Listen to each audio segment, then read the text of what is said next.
esta presión inflacionaria, como muchos otros problemas, falta de combustibles, mucha gente con salarios bajos, con bajo poder adquisitivo, con problemas para pagar sus deudas, tienen el mismo origen, que es la falta de divisas. Y de fondo, eso significa que Bolivia produce menos de lo que consume y por eso recibe menos divisas. Bienvenidas, bienvenidos a un nuevo episodio de Voces de Poder, donde exploramos los temas más relevantes que impactan en nuestra vida cotidiana. En este episodio nos enfocaremos en la situación económica de Bolivia, un tema que preocupa, en especial este 2024. A lo largo de los últimos meses hemos sido testigos de desabastecimiento de productos básicos como la carne, arroz, aumento en la canasta familiar y una pérdida palpable en la capacidad adquisitiva. ¿Cómo llegamos hasta aquí? Hoy tenemos con nosotros a José Gabriel Espinosa, analista económico, exdirector del Banco Central, y Jimena Beotevi. Qué gusto compartir con ustedes nuevamente en un tema de mucho interés para todos y todas. Bienvenidos. Hola Jimé, muchas gracias. Bienvenido José Gabriel para hablar nuevamente de estos temas económicos que nos están preocupando todos los días. Bueno, muchísimas gracias a ustedes por la invitación. El gusto siempre es mío para estar acá. Es un placer hablar con ustedes, a pesar de que el tema se ha vuelto complicado.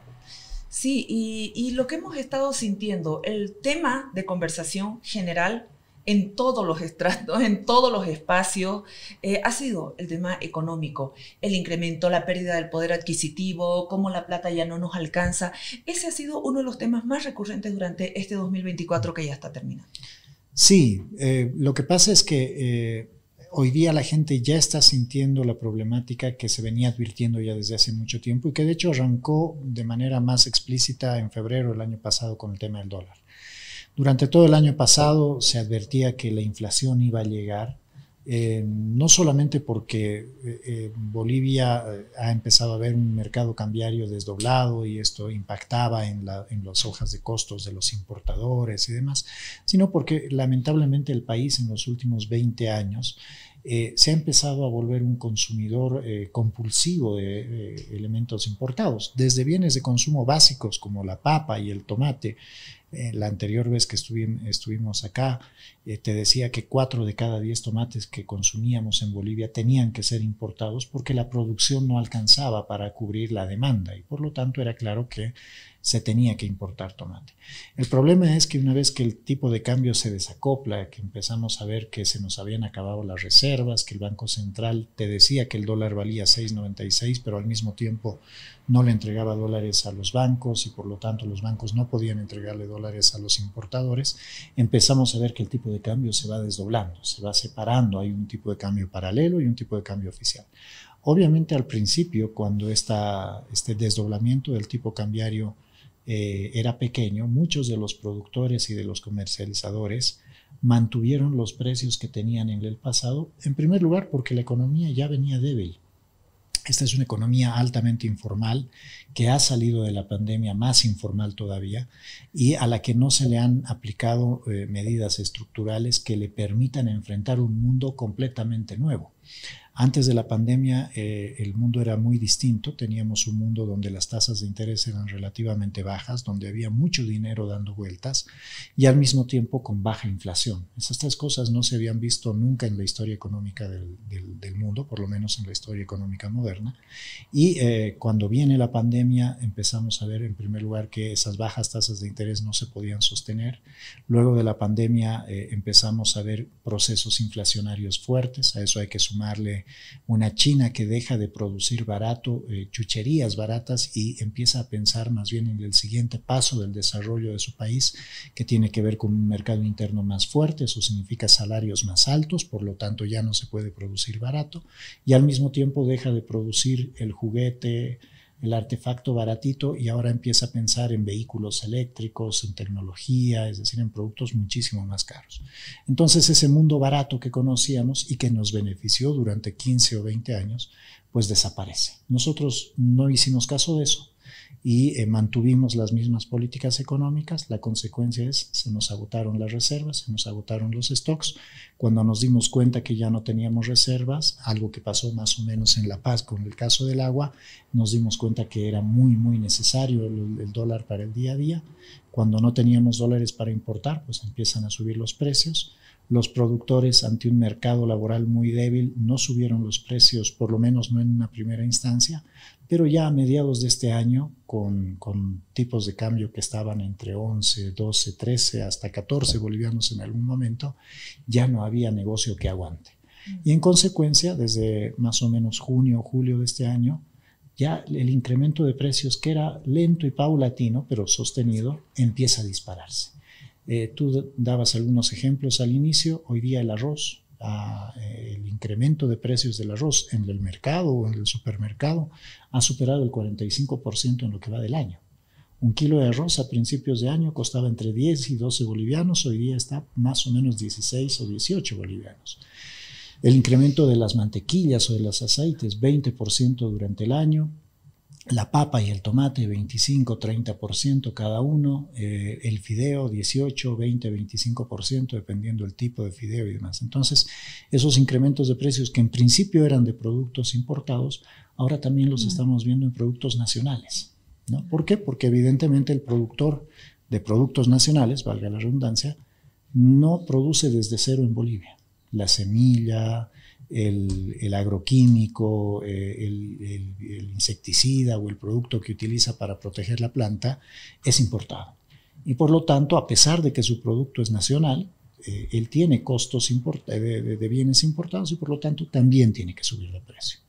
Y lo que estamos viendo recientemente en los últimos 2 meses es el incremento de los precios de los no transables. ¿Qué son los no transables? Básicamente los servicios. El peluquero, que estoy seguro hace unos 3 o 4 meses te cobraba, no sé, póngale cualquier número, 40 o 100 bolivianos, hoy día te está cobrando 120, 130. La persona que cuidaba o que trabajaba de cuidador o que tenía algún tipo de servicio en el hogar, hoy día también te está cobrando más. Y eso implica que ya estas personas también tratan de recuperar el poder adquisitivo. Estamos en una gran discusión por el precio del transporte público y muy probablemente terminemos noviembre con incrementos en el precio del transporte público. Aquí el gran perdedor, y con esto termino, es el asalariado. Esa persona que desde mayo ve que sus ingresos no han aumentado sus gastos en el mercado y ahora también se incrementan sus gastos cuando consume servicios, cuando va a algún restaurante y el mesero ya te cobra más o la propina tiene que ser más grande y evidentemente ese asalariado pues va a empezar a presionar para que el incremento salarial del año que viene sea más alto. Entonces, en definitiva, esta presión inflacionaria, como muchos otros problemas, falta de combustibles, mucha gente con salarios bajos, con bajo poder adquisitivo, con problemas para pagar sus deudas, tienen el mismo origen, que es la falta de divisas. Y de fondo, eso significa que Bolivia produce menos de lo que consume y por eso recibe menos divisas. Ahora, una consulta. El gobierno ha dicho libre importación de carburantes. Eso aparentemente está impactando hoy en día en la nueva cotización del dólar paralelo. En mis datos ahorita de Binance tengo 12.18, 12.20, 12.23. ¿Es por eso? ¿Y eso qué impacto además va a tener? Porque los demás importadores ahora van a tener menos acceso a estos dólares y son más caros. Correcto. Y lo que va a suceder entonces es que la cotización va a seguir subiendo. Yo no sé si es específicamente por importadores de combustible o posibles importadores de combustible que estén buscando dólares para poder traer combustible. Probablemente quienes pedían la libre importación tenían ya dólares afuera. Lo que está sucediendo es que mucha gente se ha percatado que esa libre importación en un esquema de regulación parcial, porque el gobierno no ha hablado de levantar la subvención. El gobierno ha dicho, yo voy a seguir proveyendo combustibles a 3.74, pero quien quiera puede traer combustibles y venderlos en el mercado interno, algo a lo que se ha resistido durante todo este año. Cuando hace eso, le transfiere la responsabilidad de importar combustibles al sector privado y como tú bien dices, empieza a haber gente que necesita dólares para importar combustibles. Si antes yo era un productor de granos que tenía que presupuestar dólares para el glifosato, para la semilla, para otra química y para los fletes que tengo que pagar, ahora dentro de mi hoja de costos en dólares también tengo que presupuestar el precio del diésel. Y eso significa que hay menos dólares para el resto de la economía. Si yo exportaba 100 y vendía 70 para cubrir mis costos, ahora probablemente pueda vender solamente 50 o 40 porque mis costos han subido. Ya no son solamente estos $30 de insumos y materia prima para producir el grano, sino que ahora tengo que meterle 30 o 40 dólares más por combustible. ¿Cuál es la consecuencia de esto? Que el tipo de cambio ahora va a empezar a subir. También hay otras consecuencias más micro.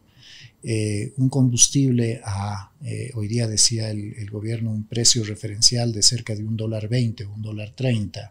Y claro, lo decían en dólares porque no querían admitir que por el tipo de cambio paralelo, que debería ser el que se va a utilizar para evaluar el combustible en el mercado, estamos hablando de un combustible de entre 12.80 y 14 bolivianos. Por lo tanto, eso significa que el transportista que va a comprar un litro de diésel a 14 bolivianos no te va a poder seguir cobrando un precio del pasaje de 2 bolivianos. Va a tener que subir sus precios. Si ese transportista tiene que estar parado 8, 10, 12 horas al día esperando el combustible subvencionado, trabaja la mitad del tiempo. Significa que tú y yo, cada vez que vayamos por un minibús o un micro, no lo vamos a encontrar.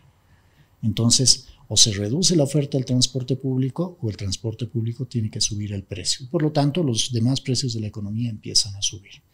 Y lo que tú también mencionabas, y es muy cierto, una vez que yo venda ese combustible, pónganle a 14 bolivianos el litro en la calle, voy a recibir bolivianos. Y el problema es que con esos bolivianos voy a ir y voy a pedir más dólares y lo que va a significar que en una economía con menos dólares va a haber más presión sobre el tipo de cambio. Y entonces vas a tener un incremento todavía mayor de la cotización. Eso no soluciona el problema. No, el problema es que el gran problema que tiene el gobierno hoy día es que está optando por medidas parche. En Bolivia tiene varios problemas al mismo tiempo. No solamente es el combustible, es el tipo de cambio, son las tasas de interés, es decir, un montón de precios que se han atado en el pasado, que se amarraron, que dieron esa sensación de estabilidad que teníamos en la economía, pero que era posible por ese mundo que ya no existe. Ese mundo de muchos dólares, de dólares baratos y de baja inflación. Como ese mundo ha desaparecido, nuestra economía ha empezado a tambalear. Y como tambalea hoy día, el gobierno está en la negación, si bien acepta que hay un problema en la economía, no acepta que el problema ha sido generado por ellos mismos al atar estos precios. Cuando alguien me dice, o mucha gente me dice que Bolivia tiene un problema similar al de Argentina y por lo tanto las soluciones pueden pasar por lo que se está haciendo hoy día en Argentina, a mí me preocupa porque nuestros problemas son muy distintos. Primero porque producimos mucho menos que lo que produce Argentina. Y segundo porque Argentina, mal o bien, iba soltando los precios poco a poco. El ejemplo clásico es el de la gasolina. La última vez que movimos el precio de la gasolina efectivamente fue en febrero del 2004. O sea, hace 20 años atrás, salvo esa semana del gasolinazo fallido. Claro. La última vez que se movió el tipo de cambio oficial de verdad fue en noviembre del 2011. O sea, hace 13 años atrás. La última vez que tuvimos tasas de interés que reflejaban lo que pasa en el mercado fue a finales del 2013. Hace 11 años atrás. En Argentina las tasas de interés se movían, el tipo de cambio oficial se movía, detrás del tipo de cambio blue, es cierto, pero se movía. Los bancos tenían dólares. Los bancos tenían dólares porque su sector exportador ultra estable, que es el sector agroexportador, pues era un sector sumamente eficiente, de calidad mundial. Podía competir con China, podía competir con Brasil, podía competir con Australia. Nuestro sector exportador hoy día está muy golpeado. La falta de inversión en hidrocarburos es una parte del problema. Hace 30 años que no hacemos exploración en minería. Nuestra agroindustria depende mucho de la expansión de la tierra, porque en términos de productividad, de uso de tecnología, está muy por detrás de lo que hace Paraguay, Brasil o Argentina. Entonces, tenemos un problema mucho más grande. Y además de eso, somos una economía más pequeña. Y por lo tanto, Te pongo un ejemplo muy simple. Argentina tenía muchos beneficios de proveedores, de empresas multinacionales que trabajaban en Argentina y que permitían que sus subsidiarias en Argentina acumulen deuda porque no podían sacar dólares fácilmente, les proveían productos a crédito a muy largo plazo porque había un mercado grande, 40 millones de personas con un poder adquisitivo relativamente alto, pero además con esto que tú dices, con un sector que trae dólares, que al final del día, más allá de la política, iba a terminar siendo un buen negocio. Bolivia es un mercado pequeño, ¿no? Es un mercado muy pequeño y al mismo tiempo hemos sido muy agresivos con el sector privado, con todo el sector privado, el que exporta, el que importa, el sector financiero, el sector pyme, que hoy día enfrenta competencia desleal incluso el gobierno. Entonces, es un problema grande que se tiene que solucionar en conjunto. No puedes dar medidas parciales. Esto de la libre importación y la libre comercialización es una medida parcial. Y el problema que se va a ver seguramente en el futuro va a ser que subes precios, que vas a descontrolar todavía más el mercado, lo vas a desordenar, vas a terminar con más inflación y con más presión sobre el tipo de cambio. José Gabriel, a fines de este 2024, que ha sido duro para la mayoría de las familias bolivianas, tú decías, el sector afectado es el asalariado, el que tiene un sueldo, el que ha ido perdiendo el poder adquisitivo, el más afectado. Sí. Pero bueno, vos cuando escuchas a la gente te dice, sí, pero tengo trabajo. Sin embargo, como van las circunstancias y la situación, también la gente teme perder empleo. ¿Cómo va a ser, por ejemplo, el gobierno, el Estado, para pagar los salarios, aguinaldos? O sea, ¿cómo vamos a tener un 2025 o vamos a tener una Navidad con cartas de despido porque ya no se puede? O sea, ese panorama, el costo social, el costo del tema del empleo. El gobierno lo que va a hacer es solucionar sus problemas a costa del resto de la economía, ya sea tomando créditos del Banco Central o ya sea deshaciéndose de responsabilidades y transfiriéndolas de manera desordenada al sector privado. A mí lo que me preocupa es la empresa. Y ojo, cuando digo empresa no estoy hablando de esta multinacional que viene al país y que tiene 5.000 empleados. Eso es el 2% del universo empresarial. Cuando te hablo de empresa, te estoy hablando de los emprendimientos de la señora, el señor, de la familia, que son 4 o 5 personas que en el mejor de los casos han podido poner una tienda, un taller o algo y han podido contratar 1, 2 o 3 personas.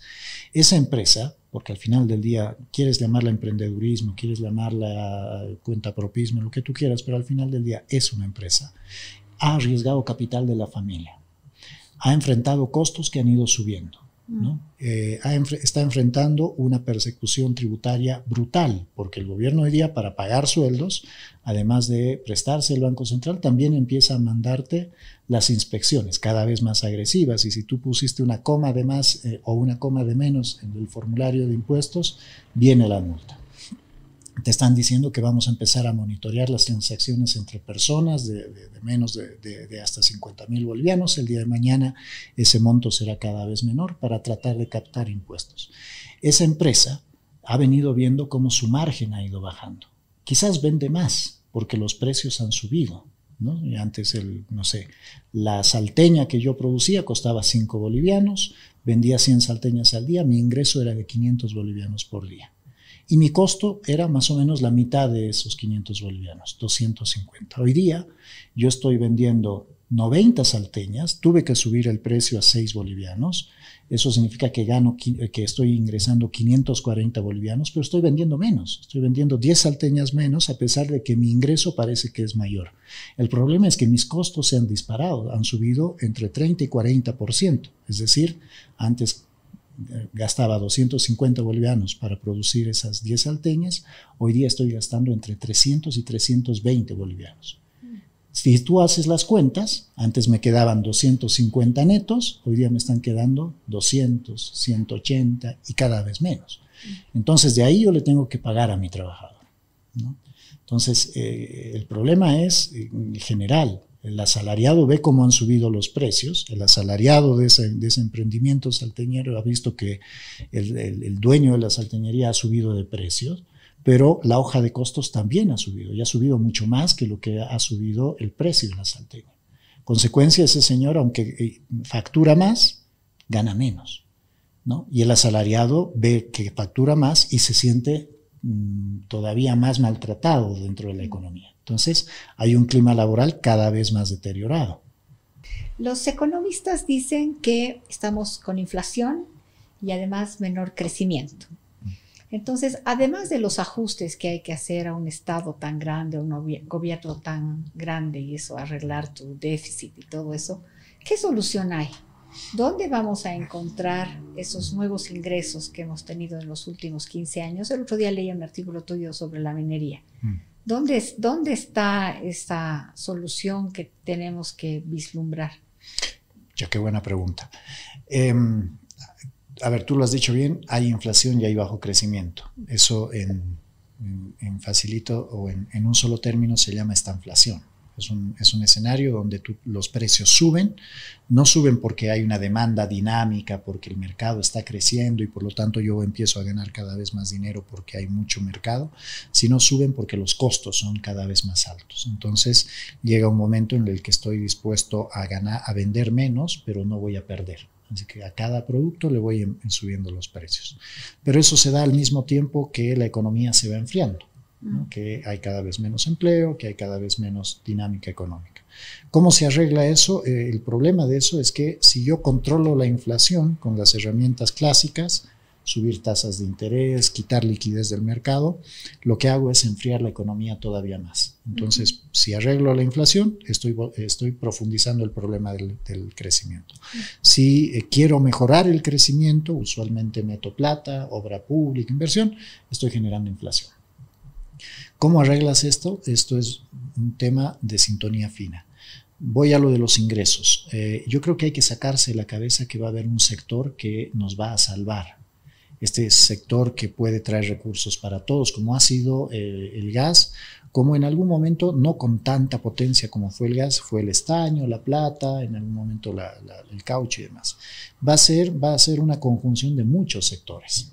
Primero y principal. Segundo, no va a ser un sector comandado por el gobierno. No, seguro.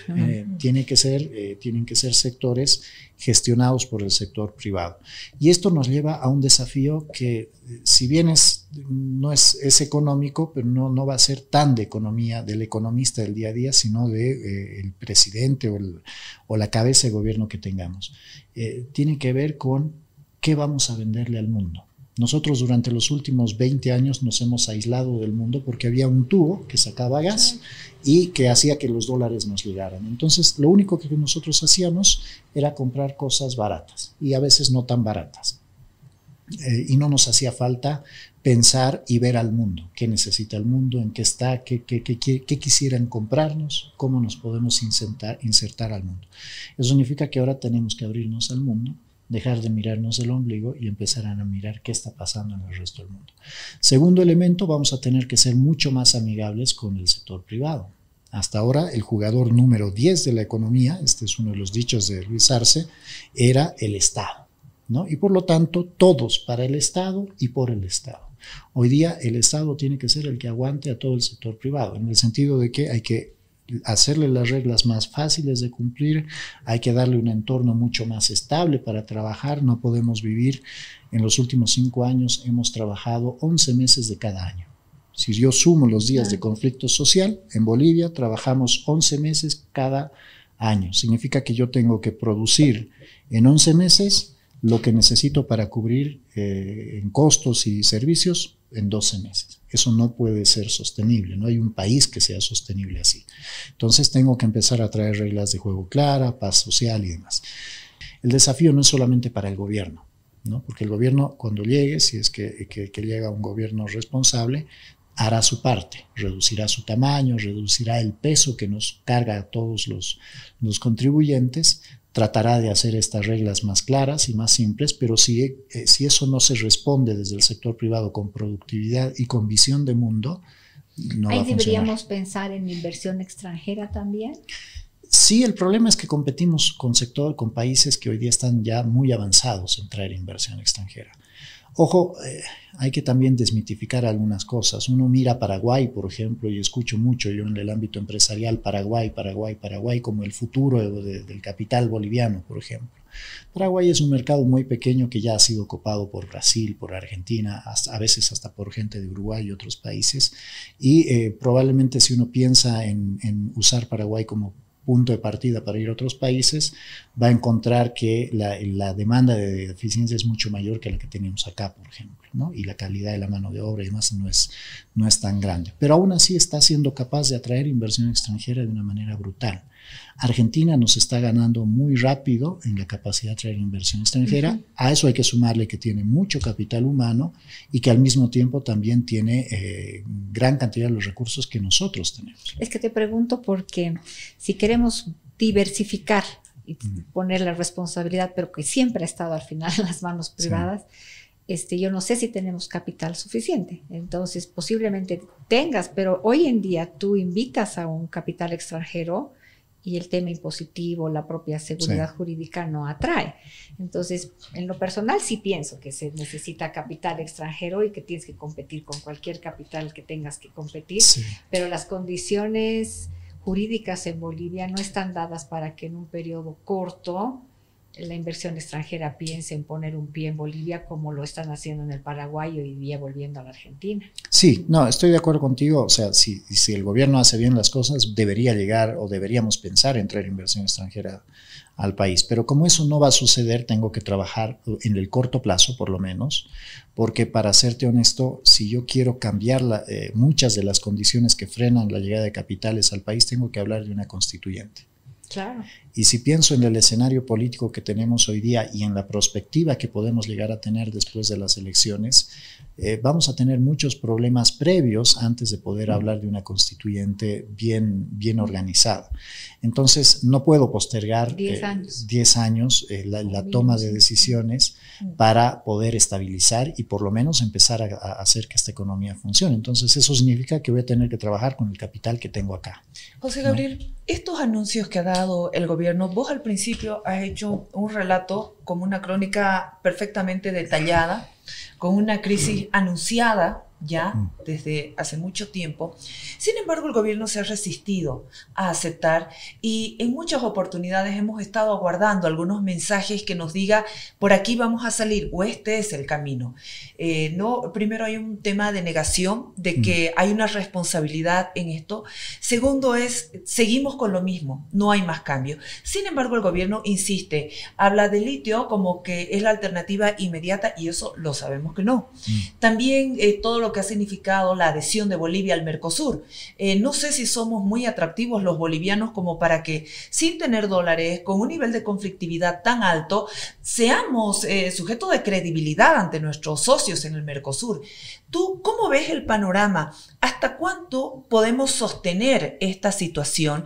Porque estamos viendo que se está priorizando el costo político a lo que tendría que significar una solución inmediata con el componente del costo social que va a ser alto.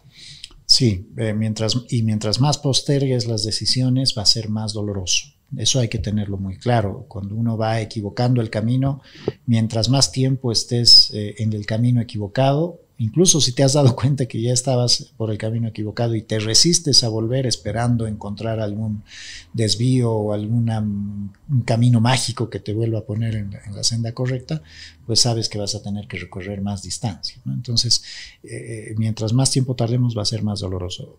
Yo creo que el gran problema que tenemos ahorita, más allá de la negación del propio gobierno, es también un problema de nosotros, seamos honestos.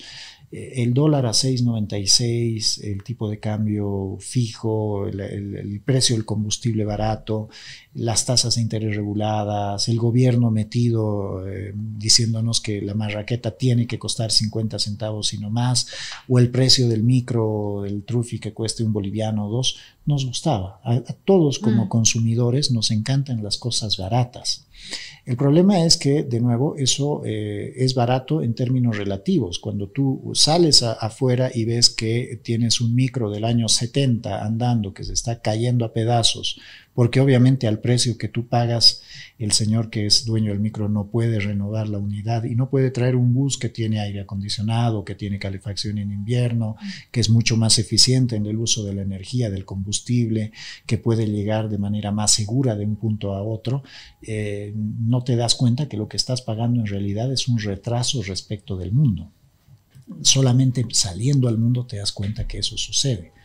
El presidente Arce, para empezar, es una persona que lamentablemente es ministro de Economía, es ministro de Planificación, es presidente del Banco Central, es probablemente el diputado que tendría que hacer la norma o la ley, es el ministro de Yacimientos, es decir, es el hombre sobre el cual no hay un grupo de personas que lo puedan ayudar a gestionar políticas públicas. No sé si porque nadie en su entorno se anima a contradecirlo o porque se ha rodeado de un entorno que piensa exactamente igual a él. Eso por un lado. Y segundo, pues es un hombre que está sufriendo del síndrome del éxito. Durante 14 años le han dicho que era el mejor ministro de Economía de este país. Por lo tanto, él tiene una forma de hacer las cosas que no va a cambiar, porque en 14 años le han marcado a fuego en su psicología que lo que él cree siempre es correcto. Y en consecuencia, ahora que toda la realidad está totalmente mal, él se disocia de la realidad, probablemente por eso él nos dice que la economía boliviana es la tercera mejor en crecimiento, la segunda inflación más baja, con la menor pobreza de la región. Es decir, él siempre saca estos datos que pueden ser ciertos a nivel macro, pero que en la cotidianidad tuya y mía no son ciertos. Y se refugia en esos datos para abstraerse un poco de esta realidad que se está deteriorando cada día más, ¿no? Una consulta. ¿Tú crees que al año la empresa privada cómo va a manejar el tema de incrementos salariales? ¿Cómo lo ves? Es una gran pregunta. Yo creo que quizás cambie un poco el escenario de los incrementos salariales. Hasta ahora estábamos acostumbrados a esperar hasta marzo o abril para hablar o discutir lo salarial. Ahí la COP lideraba, si quieres, el pliego petitorio. Siempre la base ha sido la inflación, más a veces algo descabellado, a veces algo un poco más cercano al nivel de inflación. Pero casi siempre, mejor dicho, en todos los casos, el gobierno esperaba hasta el finales de abril, y el gobierno te decía el incremento salarial es tal. Normalmente era la inflación más 1 o 2 puntos porcentuales, salvo algunos años como el 2014 en el que tuvimos 10% de incremento al salario básico.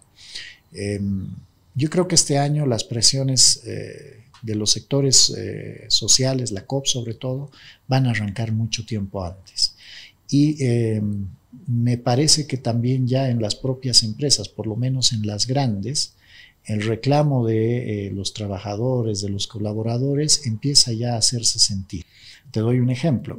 En todos los años, para empezar, el incremento salarial que se dicta es el techo para el sector público y es el piso de negociación para el sector privado, para empezar. Luego, usualmente, después del 1 de mayo, vienen una serie de decretos que ya no son monitoreados por la prensa, en los cuales, por ejemplo, se establece, sí, solo sí, va a haber incremento salarial en las empresas públicas si estas han tenido utilidad operativa, ¿no? O en el caso de... Podríamos hacer lo mismo para las privadas. Pero no pasa eso, ¿verdad? O en el caso de algunos... Eso va a producir desempleo. En Bolivia tienes estabilidad laboral, pero al final no puedes acogotar tampoco, ¿no?, a la empresa privada. Entonces, si tienes una población 20% asalariada, hasta un poco menos, esto también corre el riesgo de que eso... Sí, pero no se va a reflejar en el desempleo porque el asalariado que es despedido o en el que sale de una empresa que ha cerrado, se va a volver cuentapropista. Y tiene que subsistir. Tiene que subsistir. En la estadística, quizás esa persona solamente trabaja para cubrir el costo del día, su comida, la mínima subsistencia. Eso difícilmente se puede llamar salario, ingreso, lo que sea que fuera, pero para la estadística no va a estar desempleado. Entonces, nuestros indicadores como Bolivia van a bajar tremendamente en términos de pobreza. Ahí hay un tema importante. La pobreza en Bolivia se mide con un indicador que se llama línea de pobreza. Es una canasta de más o menos 100 productos que se mide, que la mayoría son alimentos. Te doy un ejemplo que a mí me choca cada vez que lo veo.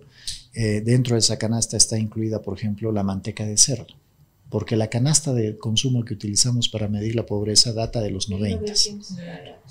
Entonces, en aquel momento no usábamos mucho aceite, usábamos manteca. No usábamos, tú y yo no usábamos. No usábamos. Pero el problema ahora es que como la manteca ya no se utiliza, es un producto de desecho y por lo tanto su costo en el mercado... ¿Por qué no actualiza eso? Aquí va la trampa. Esa manteca en el mercado cuesta muy poco. Entonces te baja la línea de la pobreza. Claro. Si la línea de la pobreza es muy baja, casi cualquier persona con un ingreso paupérrimo deja de ser pobre. El problema es que cada gobierno tiene derecho a establecer su propia canasta. Debería ser actualizada. Los estándares mundiales te dicen deberías con estándares cada 5 o 10 años, pero a veces hay olvidos administrativos. De hecho, durante el 2020 se actualizó esa línea de la pobreza, esa canasta, y por eso vimos un incremento de la pobreza de casi 5 puntos porcentuales. Y luego, cuando el presidente Arce volvió al gobierno, lo que hizo fue volver a la línea anterior de la pobreza y la pobreza bajó mágicamente. Entonces, no medimos la pobreza, y aquí viene el otro tema y con esto termino. Podríamos medir la pobreza de manera multidimensional, claro. En la que no solamente se incluye PPI, claro. Exactamente consumo, sino acceso a bienes y servicios básicos, cumplimientos de derechos, seguridad, claro, y demás. Sí. En ese caso estaríamos en niveles muy altos de pobreza, que es, por ejemplo, el estándar que ya hoy día se está utilizando en Argentina, aquí al ladito. Y claro, a Argentina se le acusa de tener muchísima pobreza, pero la está midiendo de una manera más transparente. Si nosotros hiciéramos eso, te diría que muchas mujeres hoy día en Bolivia estarían en una situación de pobreza muy grande, no tanto por el lado del ingreso, sino por el lado de acceso a bienes, servicios básicos y sobre todo cumplimiento de derechos, seguridad. Es multidimensional. Así es. Entonces, eso se ha ido olvidando con el tiempo, ¿no? Y bueno, la calidad de vida, ¿no? Ha caído, sentimos eso, y más allá de lo que nos pueda decir el Instituto Nacional de Estadística o quien esté manejando los datos, IPC y demás, yo creo que es un tema ya de credibilidad, porque la gente siente y vive y lo tiene acá en el estómago, lo tiene acá en el bolsillo. Y esa es una realidad que no se puede tapar, ¿no? Estamos ante una realidad que los datos muchas veces ya no entran en nuestra canasta familiar. Gracias, José Gabriel. Qué gusto que hayas venido al podcast. Y como siempre, estos temas que son de profundo debate, ¿no? De interés, de reflexión, porque al final la decisión es nuestra, de los ciudadanos. De quienes eligen. Sí, y de hecho nos toca elegir pronto, así que espero que la gente sea un poco más consciente con el poder que tiene, ¿no? Para elegir. Te agradezco mucho a ambas la invitación. El placer ha sido todo mío. A las Jimenas. Gracias. Síganos en Voces de Poder. Le dejamos todos nuestros enlaces para que puedan seguir los capítulos que hemos estado compartiendo en todo este tiempo. Síganos.